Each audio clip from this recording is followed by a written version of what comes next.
What's good, guys? It's your boy DB, and today I'm going to be having a look at the new revealed kit for Maul, not Darth Maul, Maul, the non-Sith synergy one that looks to hopefully be bringing a little bit of something to the Mandalorians that we currently have in the game but don't really have much use for. They're quite a lackluster faction. Sadly, it's something I always wanted to arrive in the game, but as of yet I haven't really found anything worthwhile to develop them to the point where we have to have everything relic these days to even be able to compete. They're certainly not really there. Hopefully he makes a difference there. I've not pre-looked at the kit, so I'll be looking at it first time live literally here along with you guys. Switch over. So okay, what's the suggested synergy? Lord Vader, Beskar, Bo-Katan, Armorer, and Django. Okay, I assume that's not all in one team, considering there's 5 listed, and that would be a really strange squad. But obviously it's either a stick him in a Vader squad, or have him, I suspect, lead the Mandalorians, because none of the present leads are all that special. Unless, of course, Maul has a really good unique, but we'll get to that. So yeah, dark side attacker, as expected, leader, Mandalorian, and unaligned force user. Right, let's have a look then. How's this animation look? Oh, I like that. I love the little hop step that Maul does is actually being included in there. Nice. So the final text is deal physical damage to target enemy. If this is the first attack that Maul has used this turn, he gains 1 stack of Anguish, which can stack to 5.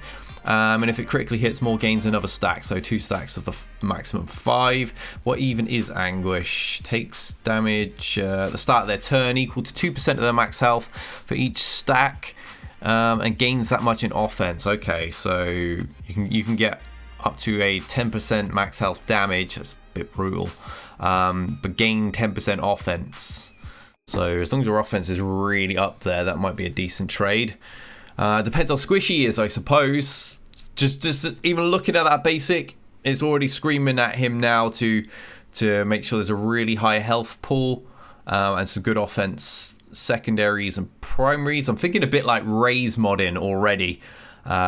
She works really nice that way for 6 health mods and a couple of offense primaries on there, and she hits like a bus and lives quite long. I assume that's the thought process so far. Right, so the special number 1, cooldown of 3 on this bad boy. Dispel all buffs on the target enemy. And there's not an AoE, it looks like one. Target enemy. Deal physical damage to all enemies and inflict offense down for 2 turns. That'd be pretty tasty if it lands. This deals 5% more damage for each buff. Oh wow, that could be really nasty against some of those high buff Jedi and Galactic Republic teams, which is obviously who he's probably designed to counter. So more gains 2 stacks of Anguish again with that one. If the enemy has been defeated this turn, more gains the maximum. Oh nice, so if you can time a kill blow with that on somebody, maybe not have Maul go first so you can thin somebody out and then Maul slaps them afterwards with that one, gets those max stacks, and suddenly his basics start ripping people apart. Special number 2, Seething Rage, 0 cooldown on this. Okay. This is a Zeta. Was the other one a Zeta? That's a point. Yeah, it was. Okay. Deal true damage to the target enemy and inflict buff immunity for 2 turns. Okay, very nice. If Maul has, that's obviously an anti-Kenobi sort of thing, where a lot of the Kenobis obviously taunt constantly and get in the bloody way. If Maul has 5 Anguish, increase target enemies cooldowns by 2. Lovely. Doesn't work on GLs, obviously. I kind of expected that. They've nerfed a lot of things that did work on them anyway. Maul loses 1 stack of Anguish, takes a bonus turn, and he can just get those stacks back with a basic. This can't be countered. Lovely.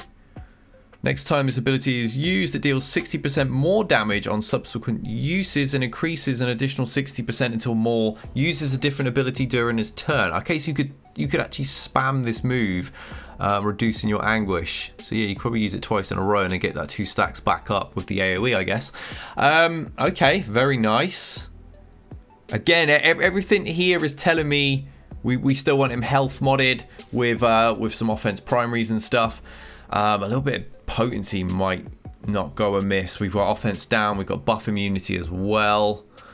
Oh, this ability can't be used unless he already has Anguish. So, okay.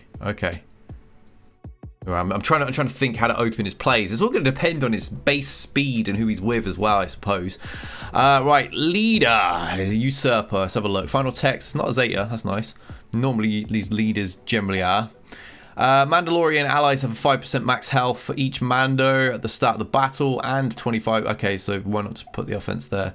So they get 5% max health and 25% offense for each Mando, I assume. Or are they saying you only get the 25% offense?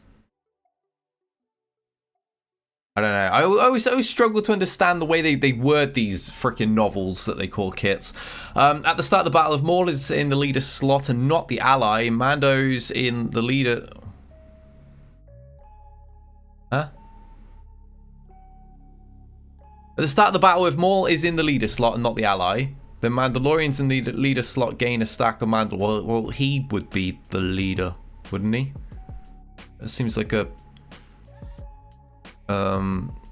completely unnecessary bit of wording that's been added to the kit there. And you can gain up to 2 stacks of them until they're defeated, which can't be copied, dispelled, or prevented. When the character with Mandalore is defeated, the character that defeated them then gains Mandalore until they're defeated. Okay. But there can't be more than 2 in battle. Mandalorian allies deal 20% more damage when they target an enemy with that buff thing.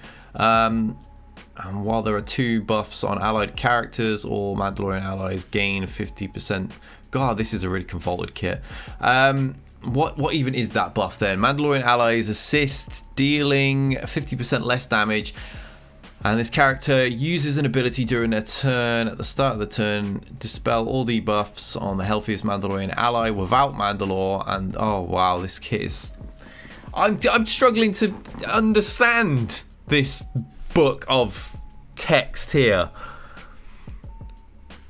So many damn commas and no full stops. Let me try again. Mandalorian allies assist dealing 50% less damage, and this character uses when this character uses an ability in their turn, at the start of their turn, dispel all debuffs on the healthiest ally that's a Mandalorian that doesn't have the buff, and then that ally gains taunt and gets 100% defense until the end of that turn. Defeating this character will grant Mandalore to the character that defeated them, which they've already said. If this character is defeated by a status effect, then Mandalore will not be granted to anyone. Okay, so it has to be a physical attack or a special attack. It can't be a dot or anything. Why they felt the need to double write a few things in there up here as well, and then that one, which makes no sense because they've already said that there, I don't know. I kind of feel they just don't proofread these things. The unique Bound for Hatred is a Zeta. Maul's attacks are unavoidable, which is lovely, and he also gets a 15% offense on top of the potential 10% that you'll get through Anguish. At the start of the battle, Maul gains Frenzy, nice, and Retribution for 2 turns, and 3 stacks of Anguish. Oh, so he actually starts with them. Okay, so you don't need to open with a move. You can open with his little thingy majig that he can spam without needing cooldown on it. If there's an enemy Kenobi, the Maul instantly gains the maximum stacks of Anguish. Lovely.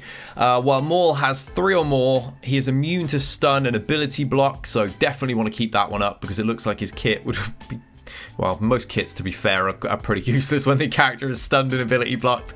While Maul has 5 stacks of Anguish, he ignores Taunt, lovely, and always critically hits. And and is always critically hit. Wait, why? Okay, so well, you have it. You can ignore Taunt, but you'll take more damage. I guess it kind of makes sense. Maul does kind of leave himself quite vulnerable at times. If you've watched any of the movies and cartoons, then you're well aware of that. So yeah, it looks like a pretty interesting kit. It remains to be seen how it will tie with Anakin's Lord Vader. Sorry. I can already see how it ties with the Mandalorians, with the assist attacks and such, and the additional stacks that we can put on with the armorer and things. I can see this being a pretty fun B team for Mandalorians, but it's hard to tell how it's going to combine with Lord Vader right now. I'm assuming Lord Vader's probably going to have Anguish as well. I mean, he's kind of built on pain and suffering. It kind of makes sense. And again, another guy who leaves himself defensively vulnerable because he's so aggressive and angry. So that would make sense if there's some sort of like Anguish tie-in between their two kits. Maybe other characters that gain Anguish gain additional benefits. I'm trying to think how Maul will be a special character under Vader in the way that Ahsoka is under Kenobi, you know. That's what I'm trying to piece together here. And that seems the obvious standout to me, that there's some sort of tie-in to other characters who have Anguish. There'd be a pretty tidy way to tie it in that doesn't affect other characters in the game. So yeah, the kit looks good. Let's check out the insights, see if there's anything I'm overlooking. Unsurprisingly, he's a powerful attacker. True damage output is a primary means of dealing damage. Interesting that they're going for the whole ignore and defense thing when they've just like made tweaks to the game where they're trying to kind of bring defense back in. So that's exactly what I kind of said in the last video where I was discussing the nerfs. I kind of felt that they were just going to take that off of older characters just to give the same thing to newer characters rather than actually patching it. The same way they fixed the speed issue only to then release Galactic Legends that were like double the speed of everybody else in the game. Yeah, it seems pretty much the same thing. Yeah, introduces Anguish, blah, blah, which I kind of expect that it's going to be tied to Vader as well. Yeah, we already get the inspiration of it. Tactical strategy tips, same thing. As mentioned above, Maul and Vader are useful squad mates as Vader adds to Maul's health pool. Oh, okay. Maul helps Vader defeat enemy tanks. Right, okay, so that's their tie-in. Also, Lord Vader reaches his ultimate ability much more quickly with Maul by his side. I'm guessing that's going to be either related to kills or Anguish again. Have they even put Vader's kit out? I don't know. I've kind of been a little bit absent lately. Reading into this further suggests more benefits from having a high... Yeah, we got that from the basic, so... Lord Vader will increase his max health overall. Seems like too big a pairing. You'll be tempted to use Seething Rage early on, given there's no cooldown. Yep. It's smart to build up stacks of Anguish. Well, I imagine you can be against Kenobi's pretty regularly. It feels like he has a tie-in to anti-Jedi, anti-Galactic Republic synergies. They're high buff teams. They pretty much all use a variation of Kenobi, so I don't think you would really need to open max stacks because you would start with them. Another fun tactic related to Anguish centers around trying to time his special to defeat enemies. Yep, exactly what I said to fill that back up. Here we go. Right. So they gain that at the start. To be clear, the 5% stacks, but the 25 doesn't. That's the reason they put it in the other spot. Okay. All right. And Maul's kit mentions if this character is defeated by a stats effect. Yeah, exactly what I said. Dots aren't going to do it. I didn't even think of thermal detonators. Does Burn ever kill anyone? Plague. Oh, I forgot about Plague. Okay. Yeah, that's another one. Oh, Deathmark doesn't. Interesting. But what if the physical damage is the one doing the damage on Deathmark? That's it. Okay. Oh, exposes. But again, you're doing physical damage. Interesting. But wait, didn't ignore a defense lead to some... Yes, that's exactly what I just said as well. But true damage is different. Does not allow for critical hits. Blah, blah, blah, blah, blah. Okay, all right. So that's the way they're going to... Going to try and tie that in. That's fine. If I mean they kind of answered my critiques there. I'm excited for more. How about you guys? Let me know in the comments. I'm pretty excited for him to arrive. Hopefully I don't get a bug again. I actually had a bug with Commander Tano. Anybody that watches my streams know that I had I just had the 4 purchases and the max box away from unlocking, well, 3 purchases technically because you got 5 bonus shards from unlocking her. And despite doing them, somewhere along the way, those purchases weren't redeeming, and I ended up 10 shards short, so I never got her. I did complain to the customer service thingy, and they never even responded to me, so I got screwed out of Tano, which is going to make it a little bit awkward to unlock more first time, because now I've got to buy 10 of her shards as well, but it's going to put me on the back foot a little bit. But I mean, I'm excited to unlock him. It's going to be a way before I get Vader because of the bad batch requirements. But I mean, I will probably get Vader before Kenobi anyway, so I should probably prioritize Maul over Tano, I'm thinking. Yeah, let me know what you guys think. Maybe it's something I've overlooked in his kits that you think might tie in somewhere nicely elsewhere. But yeah, it looks like a good, interesting B tier character that will be elevated nicely by Vader, hopefully. Hopefully there is a tie into Anguish and it's not just the health boost, because I feel there needs to be something to make him more kind of required for that team. Otherwise he might end up a bit like Cam and just get thrown to the side in favor of other big damage dealers. I don't know. We'll see, I guess. We'll see. It's good to see him arrive in the game. I predicted he would arrive in the same way that Tano did, and sure enough he did. I didn't see him be in the GL. I saw Vader be in the GL, so yeah, be interesting. Looking forward to this one. I'll catch you guys next video. Be sure to like and subscribe.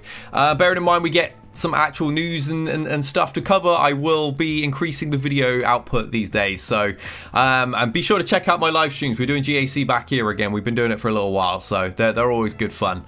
Nice interactive community. I'll catch you next time, guys. Till then, we out of here.